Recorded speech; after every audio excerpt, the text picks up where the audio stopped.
Senator Pangilinan is recognized. Thank you, Mr. Chairman. Magandang umaga. Ang ilang mga katanungan, direkta na sa mga tanong.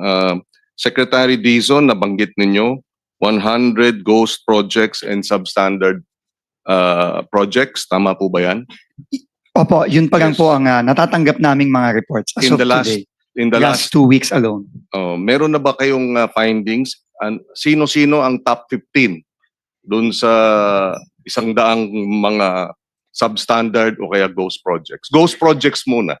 Meron na po tayong Sino ang mga top notcher? Opo, meron na po tayong ilang mga findings.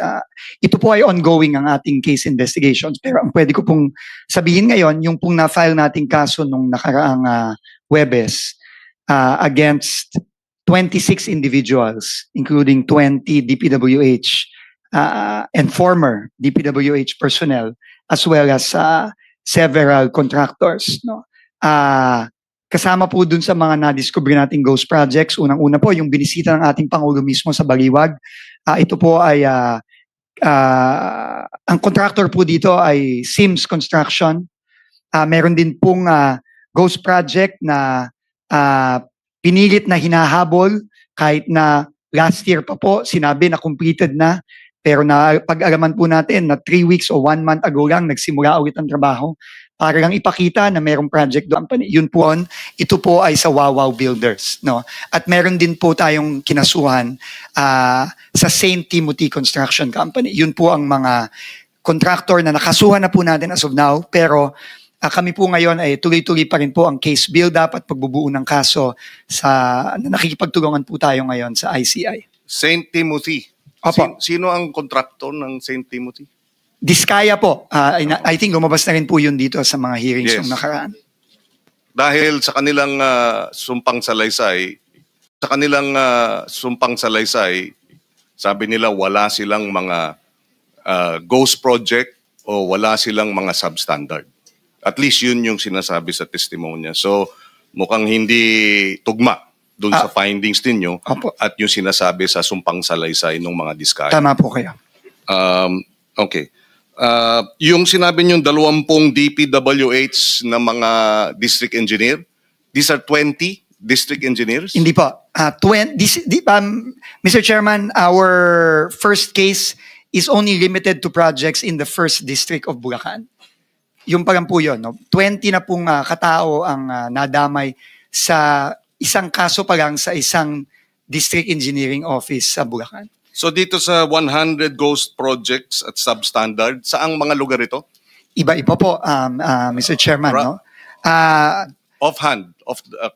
Offhand po, I can remember, meron pong mga reports tayo na nakuha sa La Union, sa Oriental Mindoro, sa Nueva Vizcaya, sa Eastern Samar, meron din pong mga ibang mga proyekto sa Mindanao. Pasensya na po, Mr. Chairman, hindi ko na po maalala sa dami, pero nakikita po natin na hindi lang po ito nakasentro sa Bulacan lang, kundi mukha pong buong bansa po ito. Mr. Chairman, may we request that the people, at least a selected number of possible, players in La Union, Oriental Mindoro, and Nueva Vizcaya, whether government or contractors be invited in the next hearing? Yes, we have to identify them first. Yes. Yes, thank you, Mr. Chairman.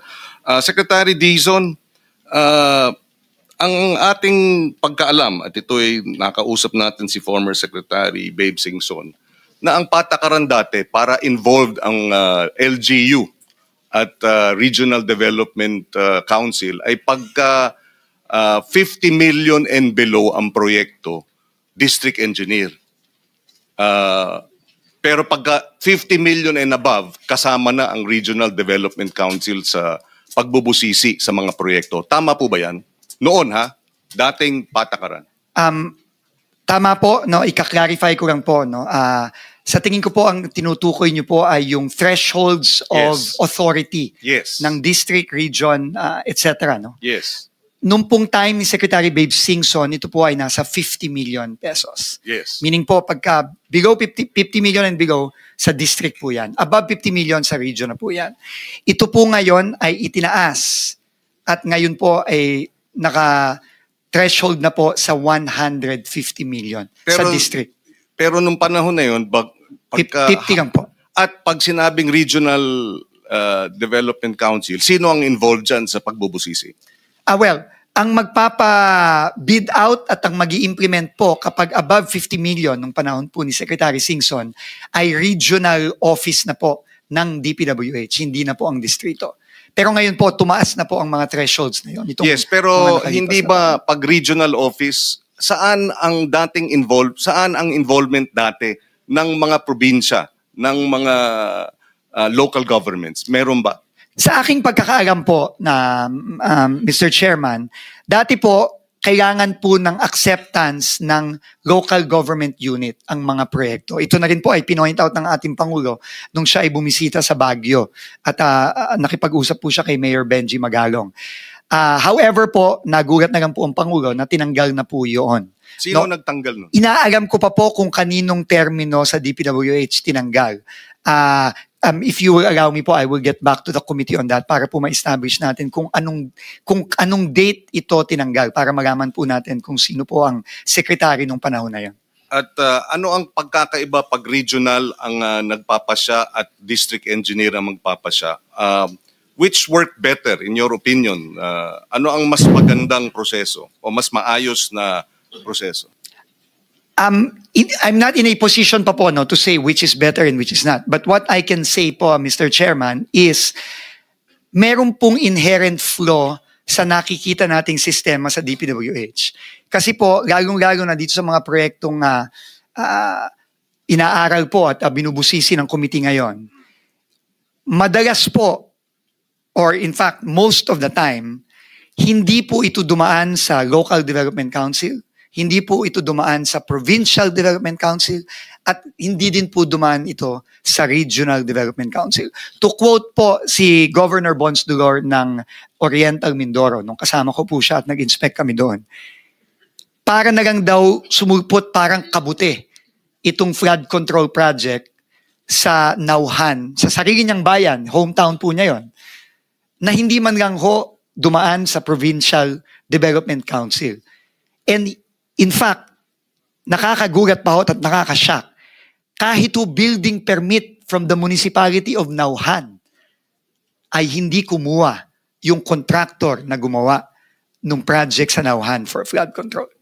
Ito po ay sinabi po sa akin mismo ni Governor Bons Dulor. Muli, dating patakaran yun. Kinukuha ang building permit na hindi na itinuloy.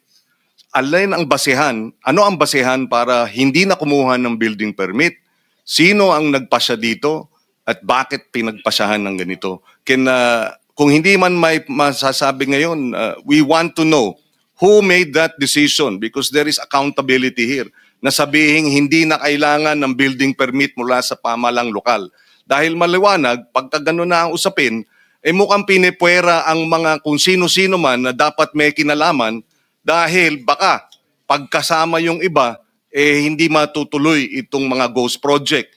Hindi matutuloy itong mga substandard. So may accountability dyan. Who decided? And when was it decided? We would like to know that. If you cannot answer it now, Secretary Vince, perhaps, not perhaps, may we request that this information be forwarded to the committee? Opo, we will do so, Mr. Chairman. But if I may just say, ang pagkuha po ng building permit, hindi po ako abogado, pero ito ay requirement under the law for any civil works project, whether government or private. Kaya po ako talaga ay nagulat na meron palang proyekto ng gobyerno mismo na hindi kinukuha na ng building permit galing sa local government. No? Dahil requirement po yan sa ating building code. No? Pero aagamin ko po kung meron pong official na dokumento na isinuspinde o pinagbawal ito. Okay, maraming salamat. Sa usapin naman nung warranties, nabanggit ito ng Pangulo na dapat habulin. Whether ghost project, substandard, may mga warranties yan na dapat kolektahin, hindi ba? Yung performance bonds. Dahil yan, kailangan ibalik. Ibig sabihin, wala mang kasong, tama ba yun? Wala pang kasong kriminal, maliwanag na merong substandard you have about 1 year, 3 years, and 5 years, depending on the project cost, hindi ba? So, ano na ang ginagawa ng DPWH tungkol dito sa paghabol at isole yung mga performance bonds ay kunin na ng gobyerno, pati yung mga warranties? Tama po kayo. And how much is involved here? Do you have an estimate? Ano yung base doon sa initial findings nyo na 100 ghost project, magkano ang dapat ibalik sa gobyerno para mabilisan? Ihintayin natin yung kaso, tama lang, criminal cases, but itong performance bonds, dapat makumpiska na o kaya maibalik na. Tama po kayo. Nagpapasalamat po tayo sa ating senator na ginabas po niya ito at the President po completely agrees. Hindi po pwedeng ganun-ganun na lang na pag may ghost o substandard, kailangan po maibalik ang pera.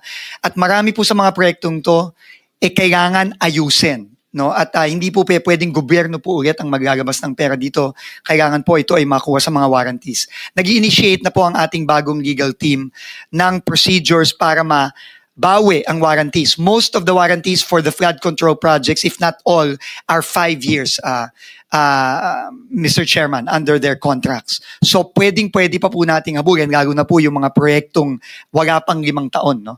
At yun po ang gagawin natin, ini-initiate na po natin yan.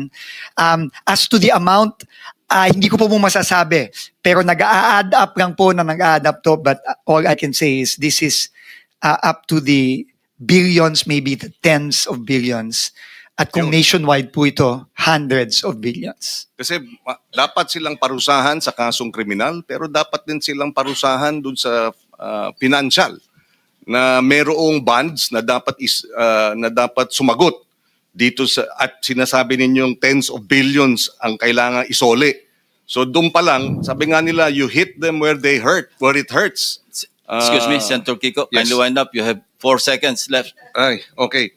Maraming salamat, Secretary. One last question kay Ginoong Diskaya. Dahil dun sa kanyang testimonya na sabi niya 2022 ang mga proyekto. Bakit 2022 2012 2003 pa? 2003 ba?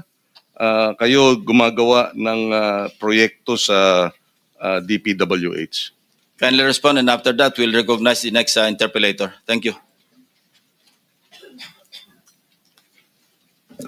Your Honor, kaya po namin nailista at 2022 lang po kasi yun po yung sinabi po ni Presidente, mahal na Presidente Marcos po, na report po niya. Kaya doon po kami nag-base sa report po about po sa invitation po. So, ibig Thank sabihin... you. Senator Brahma Aquino is recognized. Just, You just take it up. okay, Second round. second Thank round. you. Okay.